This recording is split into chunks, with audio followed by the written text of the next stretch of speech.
I have been asked this many times, particularly from people who have heard me speak in conferences, or they've heard messages on the podcast or the YouTube channel, the Deeper Journey YouTube channel.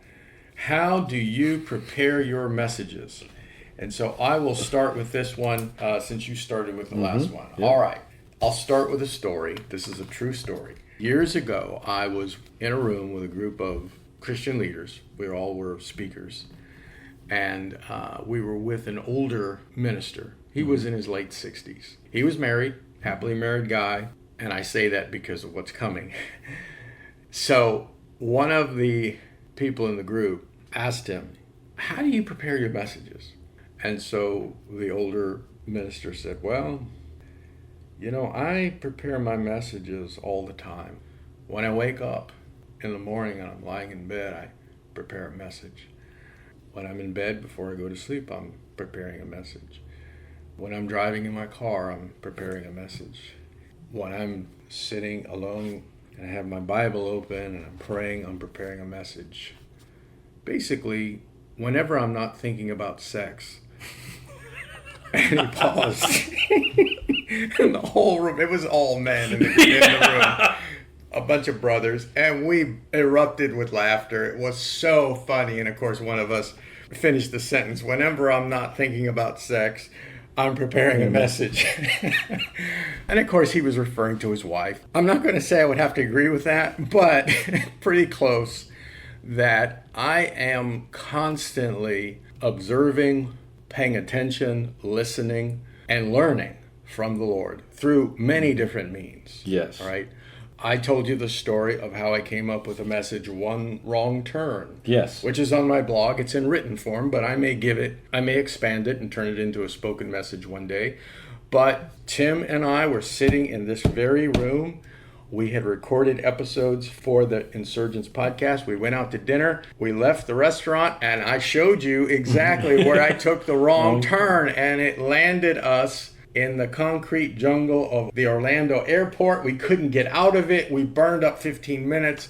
And the point of that is it just takes one wrong turn in your life, and you can get caught in a place from which you can never escape. So that's how that came. And when I'm watching a movie, I'm paying attention. Some of my messages have been inspired by something I saw in a movie. I did a series of messages called Vantage Point, and it's on the Christ is All podcast. This very podcast, you could look at the archives and see it. That came out of a movie I watched, right? Now, when I read the scripture and I'm in prayer, I'm not looking for a message. But whatever I find, whatever speaks to me, whatever touches me, whatever I see, ends up in a message somehow. Yeah. And so my whole life is a message. Now, when I get down to the actual preparation before I stand up and speak in a conference or in a church or in a Bible college or seminary, what have you, I use the sidewalk, and I will walk and I will go through the message in my head, and I will put it together in my mind. As you know, I very rarely, if ever, use notes when I speak, and I don't have a photographic memory. I wish I did. That would be nice. Watchman Nee reportedly had a photographic memory. I met I met two men in my life. They were both in ministry who had photographic memories. And I wish I had that gift. My memory is average, but the Lord's grace has been such that I've been able to speak sometimes for over an hour without looking at a note, and God has breathed on it. But I use the sidewalk, and I go through it in my mind and my heart. That would be my answer to that question. So I have a mentor that he talks a lot about, it's not about preparing the sermon, it's about preparing the preacher. And I think that's what you were talking about in how we go about, like everything you do can be seen as preparation, as you are paying attention. And I would agree with that. I would say how I prepared actual messages to preach has changed over the years, and we could get into ways I do it.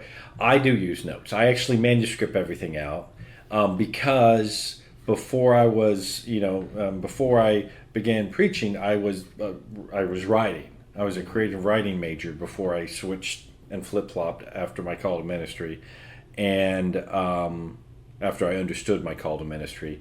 better. And so I just took that, what felt I was good at, and that's how I prepare my sermons. Mm-hmm. And so, but I think the important part is spending that time outside, because I like chili. And when you make chili, you don't get the best chili right after it's made. You put it in the fridge. You let the things marinate and meld together, and then it really works. And I think for me, part of my process is I am paying attention to all these things as I am listening to what God is speaking to me, and as I read the Bible, as I journal and stuff, I get those snippets of messages that God is telling me, right. And out of that, many times comes messages. Yes. Out of my prayer time, but it's that marinating of things where exactly. You take a lot of things and they come together. Right. Yeah. And it's not about, well, I work on Saturday night, which, by the way, this is just my preference. If you're not starting your sermon until Saturday, I'm sorry. That's not probably a good idea. That's personal, that I think, because if you do it on a regular basis, that causes some issues. But I spend time studying and looking towards it and giving space for kind of those things to meld together. And then block out time that I write my sermon. Right. And I think through those things, and I'm flexible with it, because I've had times where I've had lots of time to prepare a sermon. I've had 5 minutes where a speaker didn't show up, and they're like, "It's you, Jared, by the way, here you go." And so I've seen both of those. I have my preference, but I don't know how helpful it is to say, okay, this is the process by which this part of sermon. I mean, we can do a lot of that, but I think that preparing us as preachers, that ahead of time, that paying attention, that when you see something in a movie that, hey, that's a question that all people have. That's an important enough thing that they put in a movie. That's an existential thing. What does Scripture connect with that? What's going on? And there are a lot of resources that do that for you if you're looking for those. But you can do that too. You can just pay attention. I've never looked at a resource like that. I wouldn't want to.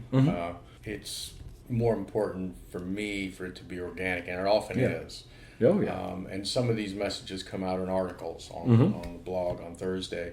A couple things just for our listeners, because I don't want anybody to be confused. Pastors give sermons, most of them. Yeah. I give messages, and there's a difference. And I explained the difference. Recently I was asked that, and if you're interested to hear my answer, because I'm not going to make this any longer than it needs to be, on my FAQ page on frankviola.org, FAQ, there's the question, what's the difference between a sermon and a message? So I give that.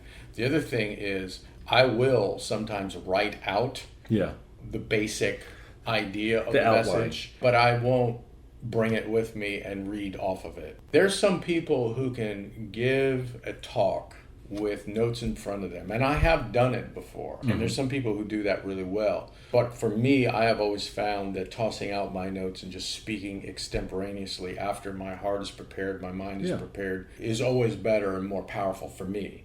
And so it really depends on yourself. But I would always challenge people who speak to at least try this, because I've met some leaders, particularly pastors, who never thought to do that, and they were afraid because the notes were kind of a safety net. Oh, yeah. And they ended up doing it, and they were like, oh my goodness, I couldn't believe what happened. So that's just something that if you're a pastor listening to this, you may want to consider. There is, in the book, 48 Laws of Spiritual Power, if you do read it, you get to the end, there is a website of supplemental chapters.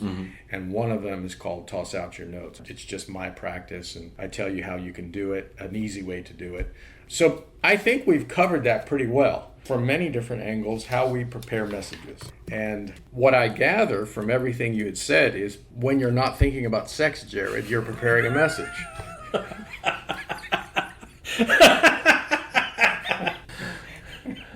I don't know how to even respond to that. All right, folks. We hope you have a sense of humor. If somehow you didn't listen to the very beginning of this question and our answer, please go back and listen to it. I think we're going to stop here. Okay. And we got through two. We'll stop on this very high elevated note. And we've gotten through two, and there are many more. So God willing, we'll get through the rest. We'll see you in the next episode.